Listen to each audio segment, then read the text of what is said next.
आज के इस ऐतिहासिक विश्लेषण में हम भारतीय इतिहास के सबसे दिलचस्प और अनप्रेडिक्टेबल टकरावों में से एक की बात करने वाले हैं, पानीपत का दूसरा युद्ध। ये एक ऐसा वक्त था जहां पलक झपकते ही बड़े बड़े साम्राज्य बन और बिगड़ जाया करते थे। सेनाओं की गिनती और रणनीतियों में उलझने से पहले सोचिए जरा, क्या ऐसा हो सकता है कि एक पूरे उपमहाद्वीप का भविष्य बस एक पल, एक छोटे से एक्सीडेंट पर टिका हो? क्या सच में हवा में तैरते हुए एक तीर ने एक 13 साल के लड़के का पूरा साम्राज्य बचा लिया? चलिए इसका जवाब ढूंढते हैं।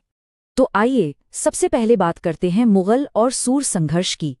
पानीपत में दांव पर क्या लगा था, ये समझने के लिए इस उथल-पुथल को समझना जरूरी है। देखिए, 16वीं सदी के बीच का ये समय एकदम अराजकता और अफरा-तफरी से भरा हुआ था। एक तरफ 1540 में शेरशाह सूरी हुमायूं को सत्ता से बेदखल कर देते हैं, फिर 15 सालों बाद 1555 में हुमायूं वापस लौटते हैं और सिकंदर शाह सूरी को हराते हैं। लेकिन अगले ही साल 1556 में अचानक हुमायूं की मौत हो जाती है और इस एक मौत ने दिल्ली की गद्दी पर एक बहुत बड़ा खालीपन, एक पावो वैक्यूम पैदा कर दिया। और इसी खालीपन से शुरुआत होती है हमारे अगले हिस्से की, हेमू विक्रमादित्य का उदय। एक ऐसा सेनापति जिसने इस मौके का पूरा फायदा उठाया। ये वो समय था जब आदिल शाह सूरी बस अपने ऐशो आराम में डूबा हुआ था। ऐसे में हेमू ने कमान संभाली और मुगलों की उस समय की कमजोरी को देखते हुए एक के बाद एक इलाके जीतने शुरू कर दिए। ग्वालियर, इटावा और आगरा सब पर कब्जा। यहाँ तक कि उन्होंने मुगल गवर्नर को बिना लड़े ही दिल्ली छोड़कर भागने पर मजबूर कर दिया।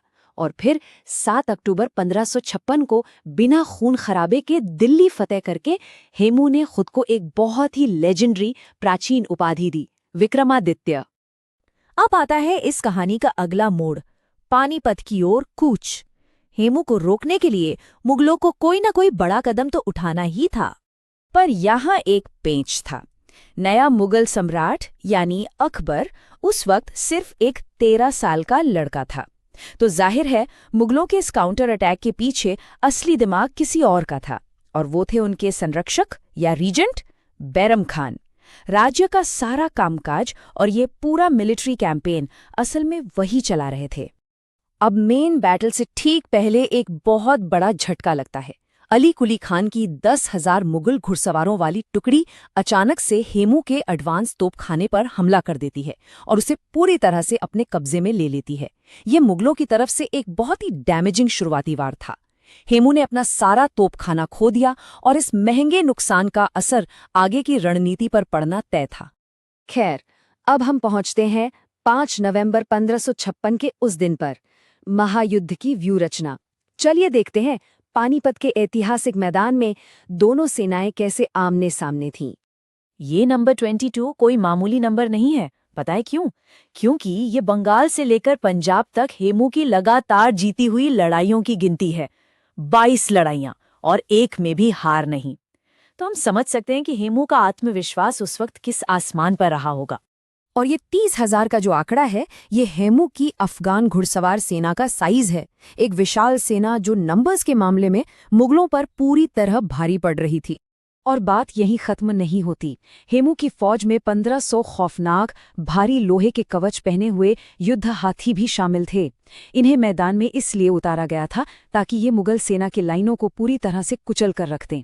तो अगर हम मैदान के पूरे सेटअप को देखें तो ये एकदम डेविड और गॉलियत वाली स्थिति थी। एक तरफ हेमू सेंटर में है, बिना किसी तोपखाने के, बस अपने बख्तरबंद हाथियों के भरोसे सीधा और आक्रामक हमला कर रहे हैं। दूसरी तरफ मुगल सेना है जो खाइयां खोदकर एक बहुत ही मजबूत रक्षात्मक स्थिति में बैठी है। और मजे की बात देखिए, अकबर और बैरम खान बैटलफील्ड से पूरे 8 मील पीछे सुरक्षित थे। मतलब हेमू की भारी ताकत के खिलाफ बैरम खान की एकदम कैलकुलेटेड और डिफेंसिव रणनीति। और फिर आता है वो पल जिसने सब कुछ बदल दिया, वो एक निर्णायक तीर, जब ये दोनों विशाल सेनाएं आखिरकार आपस में पूरी ताकत से टकराती हैं। तोपखाना ना होने के बावजूद हेमू ने कोई कसर नहीं छोड़ी। उन्होंने मुगल सेंटर की तरफ हाथियों का एक बहुत ही विशाल हमला शुरू कर दिया। पर यहाँ मुगलों की खाइयों वाली स्ट्रैटेजी काम आ गई। उन गहरी खाइयों की वजह से वो विशाल हाथी आगे नहीं बढ़ पाए और वहीं रुक गए।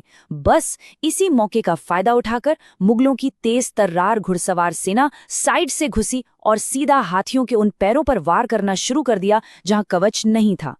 लड़ाई बिल्कुल अपने चरम पर थी। ऐसा लग रहा था कि मुगलों की हार लगभग पक्की है। लेकिन तभी एक ऐसी घटना हुई जिसने मानो वक्त को ही रोक दिया। सच में, एक तीर ने पूरा इतिहास बदल कर रख दिया। हुआ कुछ यूं कि एक भटका हुआ तीर आकर सीधा हेमू की आंख में लगा। वो अपराजित सेनापति अपने ही हाथी के हौदे में बेहोश होकर गिर पड़ा। अब सोचिए, जब 30,000 की सेना अपने उस अजेय लीडर को ऐसे गिरते हुए देखेगी तो क्या होगा। पल भर में पूरी सेना का हौसला टूट गया। एक भयंकर भगदड़ मच गई। जो लड़ाई वो लगभग जीत चुके थे, वो पलक झपकते ही एक विनाशकारी हार में बदल गई। मैदान में 5,000 से ज्यादा सैनिक मारे गए और भागते हुए भी अनगिनत लोग मारे गए। और इस तरह हम आते हैं अपने आखिरी हिस्से पर, साम्राज्य का बदलता भविष्य। कैसे इस एक दिन ने इतिहास को हमेशा के लिए एक नई दिशा दे दी। घायल और बेहोश हेमू को बंदी बना लिया गया और मोर्चे से 8 मील पीछे ले जाया गया, सीधा युवा अकबर और उनके संरक्षक बैरम खान के सामने। अब उनके सामने एक बहुत ही क्रिटिकल फैसला था। सोर्सेज इस बात को बिना किसी झिझक के बताते हैं। 16वीं सदी की लड़ाइयां बहुत क्रूर होती थीं। बैरम खान ने सबके सामने उस बेहोश सेनापति का सिर धड़ से अलग कर दिया, और इस एक वार ने, इस ओक कृत्य ने भारत पर मुगल साम्राज्य के वर्चस्व को वापस से और पूरी मजबूती के साथ स्थापित कर दिया। ये पूरा विश्लेषण हमें ये सोचने पर मजबूर कर देता है कि हमारा इतिहास कितना नाजुक है। सोचिए जरा, अगर लकड़ी और लोहे का वो एक छोटा सा तीर बस कुछ इंच दूर से निकल जाता और अपने निशाने से चूक जाता, तो आज भारत का इतिहास क्या होता। इस